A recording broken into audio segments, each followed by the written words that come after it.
తను ఇచ్చిన హామీలు ఏవైతే ఉన్నాయో నవరత్నాలన్నింటినీ కూడా ప్రజలకు చేర్చడం జరిగింది. ఈ 4.5 సంవత్సరాల్లో కరోనా 2 సంవత్సరాలతో పాటుగా మిగిలిన 2.5 సంవత్సరాల్లో కూడా ఇచ్చినటువంటి ప్రతి హామీని కూడా తను పెట్టినటువంటి మేనిఫెస్టోలో నవరత్నాలతో పాటుగా నవరత్నాలకు మించి చేసినటువంటి పరిస్థితి మనం ఈరోజు చూస్తున్నాం. ప్రతి పథకాన్ని కూడా డీబీటీ ద్వారా నేరుగా ప్రజలకు అందించినటువంటి ఏకైక ముఖ్యమంత్రి జగన్మోహన్ రెడ్డి గారు. రాష్ట్రంలో ఎటువంటి అభివృద్ధి లేదు, ఉద్యోగ అవకాశాలు లేదు అంటూ ప్రతిపక్ష నాయకులు మాట్లాడుతున్నారు. మేము అధికారంలోకి వస్తే ఖచ్చితంగా 20 లక్షల పైకి ఉద్యోగాలు కల్పిస్తామన్నారు చంద్రబాబు నాయుడు. ఉద్యోగాలు అనేటువంటివి మీరు చూడండి, గతం ప్రభుత్వాలతో పోల్చి చూడండి. జగన్మోహన్ రెడ్డి గారు అధికారంలోకి వచ్చిన వెంటనే 3 నెలల్లోనే సుమారుగా 1,27,000 సచివాలయంలో ఉద్యోగాలు ఇవ్వడం జరిగింది. అట్లాగే రాష్ట్రంలో ఆసుపత్రి నాడు నేడు పేరుతోటి స్కూళ్లను మన హాస్పిటల్ను బాగు చేయడంతో పాటుగా హాస్పిటల్కు ఈ ఆసుపత్రులకు అయితే ఏవైతే డాక్టర్స్ కానీ పారామెడికల్ సిబ్బందిని కానీ చూస్తే సుమారుగా 60,000 మందిని ప్రభుత్వ ఉద్యోగులుగా చేయడం జరిగింది. అంతేకాకుండా ఆర్టీసీని కూడా మనము కార్పొరేషన్ కింద ఉన్నటువంటి ఆర్టీసీని కూడా ప్రభుత్వంలో చేర్చడం, దాని ద్వారా కూడా సుమారుగా 1,00,000 ఉద్యోగాలు రావడం జరిగింది. మరి గతంలో ఇచ్చినటువంటి చంద్రబాబు నాయుడు గారు 98లో ఇచ్చినటువంటి డిఎస్సి కోర్టు పరిధిలో ఉన్నటువంటి ఉద్యోగాలను సైతం ఒక 3,000-4,000 ఉద్యోగాలను ఇవ్వడం జరిగింది. అట్లాగే మళ్ళీ 2007లోనో 2008లోనో ఆగిపోయినటువంటి కోర్టు పరిధిలో ఉన్నటువంటి ఉద్యోగాలను కూడా ఒక 5,000 ఉద్యోగాలను ఇవ్వడం జరిగింది. ఇప్పుడు కొత్తగా డిఎస్సిలో కూడా ఒక 6,000 టీచర్ల ఉద్యోగాలు ఇవ్వడం జరిగింది. అంటే చూడండి మీరు, అంటే అప్పుడు 7,000 ఈ 6,000తో పాటుగా సుమారుగా 14,000-13,000 ఉద్యోగాలు టీచర్లకు ఇవ్వడం జరిగింది. సో ఇవన్నీ కూడా ప్రభుత్వ ఉద్యోగాలే. ఖచ్చితంగా జగన్మోహన్ రెడ్డిని సీటు దించాలనే ఉద్దేశంతో చంద్రబాబు నాయుడు ఢిల్లీ చుట్టూ తిరుగుతున్నారు, బీజేపీ పెద్దలు కూడా కలుస్తున్నారు. అదేవిధంగా ఇక్కడ జనసేనతో కూడా కలిసి ముందుకు వెళ్తున్నారు. ఖచ్చితంగా మేమే అధికారంలో మా కూటమి అధికారంలోకి వస్తుందంటున్నారు. ఏం చంద్రబాబు నాయుడికి ఎలాంటి నిజాయితీ లేవండి రాజకీయాల్లో. మీరు గతంలో చూడండి, 1999లో తెలుగుదేశము బీజేపీతో పొత్తు పెట్టుకోవడం చూసాం. తర్వాత 2014లో కూడా 1999లో బీజేపీతో పొత్తు పెట్టుకున్నాడు. 2004లో ఓడిపోయిన తర్వాత బీజేపీ మతత్వ పార్టీని విమర్శించాడు.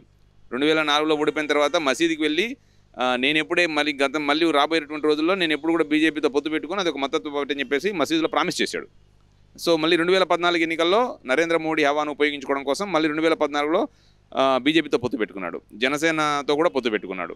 ఆ తర్వాత మళ్ళీ 2019లో బీజేపీని వదిలేసి జనసేనను వదిలేసి మరి సొంతంగా పోటీ చేసి ఓడిపోయాడు. అంటే చంద్రబాబు నాయుడు గారికి సొంతంగా పోటీ చేసి ఎన్నికల్లో గెలిచేటువంటి సత్తా లేదు.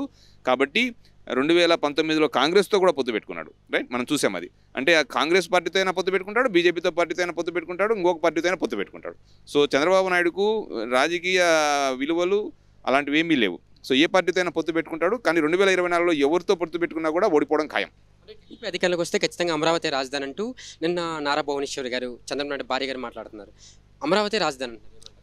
జగన్మోహన్ రెడ్డి గారి ప్రభుత్వంలో కూడా అమరావతి రాజధాని, దాంట్లో తేడా ఏముంది? అమరావతి రాజధాని. జగన్మోహన్ రెడ్డి గారు పరిపాలన వికేంద్రీకరణలో భాగంగా రాజధాని అనేటువంటిది అన్ని ప్రాంతాల ప్రజలకు ఒక్కొక్క ప్రాంతంలో ఒక్కొక్క విభాగాన్ని కేటాయించారు. ఇప్పుడు అమరావతిలో శాసనసభ రాజధాని ఉంటుంది, కర్నూలులో న్యాయ రాజధాని ఉంటుంది, విశాఖపట్నంలో కార్యనిర్వహణ రాజధాని ఉంటుంది. కాబట్టి అమరావతి అనేది ఒక రాజధాని జగన్మోహన్ రెడ్డి ప్రభుత్వంలో. భువనేశ్వర్ గారు చెప్పినా, చంద్రబాబు నాయుడు గారు చెప్పినా, లేదా వాళ్ళ కుమారుడు లోకేష్ చెప్పినా కూడా జగన్మోహన్ రెడ్డి గారు అమరావతిని ఒక రాజధానిగానే ఉంచుతున్నారు. అంటే రాష్ట్ర వ్యాప్తంగా ఖచ్చితంగా మరొకసారి వైఎస్ఆర్సీపీ జెండా ఎగురుతుందంటారా?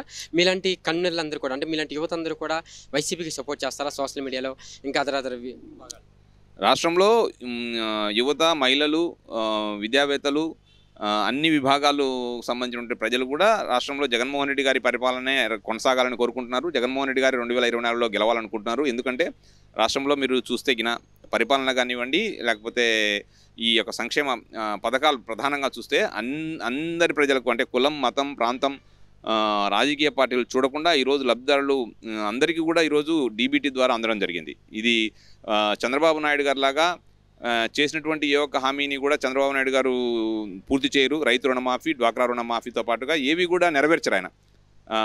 జగన్మోహన్ రెడ్డి గారు ఇచ్చినటువంటి ప్రతి హామీని నెరవేర్చారు, అంతకన్నా కూడా ఎక్కువ చేశారు. చంద్రబాబు నాయుడు పసుపు కుంకుమ పేరుతోటి అట్లాంటి పథకాలతోటి ఎన్నికల ముందు ఇచ్చేటువంటి 2 నెలలకు కోసం ఇచ్చేటువంటి పథకాలు ఉంటాయి తప్ప, నేను ఈ రాష్ట్ర ప్రజానీకానికి విజ్ఞప్తి చేసేదంటే చంద్రబాబు నాయుడు మరొకసారి మీ ముందుకు వస్తాడు, అనేక హామీలను ఇవ్వడానికి ఏ ఒక్క హామీని కూడా నెరవేర్చాడు. మనం గతంలో కూడా చూసాము.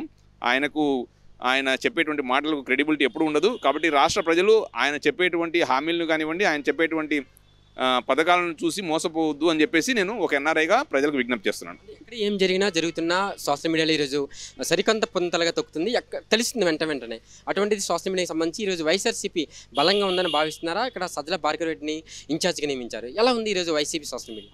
ఖచ్చితంగా సజ్జల భార్గవరెడ్డి యువకుడు, ఉత్సాహవంతుడు, జగన్మోహన్ రెడ్డి గారి కోసం ఒక సైనికుడిలాగా పనిచేస్తున్నటువంటి వ్యక్తి.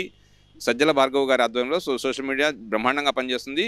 రాష్ట్రంలో ఉన్నటువంటి విద్యావంతులు, యువకులు కూడా సోషల్ మీడియాలో జగన్మోహన్ రెడ్డి చేస్తున్నటువంటి అభివృద్ధిని అయితేనేమి, జగన్మోహన్ రెడ్డి ఈ రాష్ట్రానికి 13 లక్షల కోట్ల ఇన్వెస్ట్మెంట్స్ని తీసుకురావడంలో అయితేనేమి, వాటినన్నిటి కూడా సోషల్ మీడియా ద్వారా ప్రజలకు తెలియజెప్తున్నారు. ఈ విషయంలో నేను సజ్జల భార్గవ్ గారి నాయకత్వాన్ని సమర్థిస్తాను.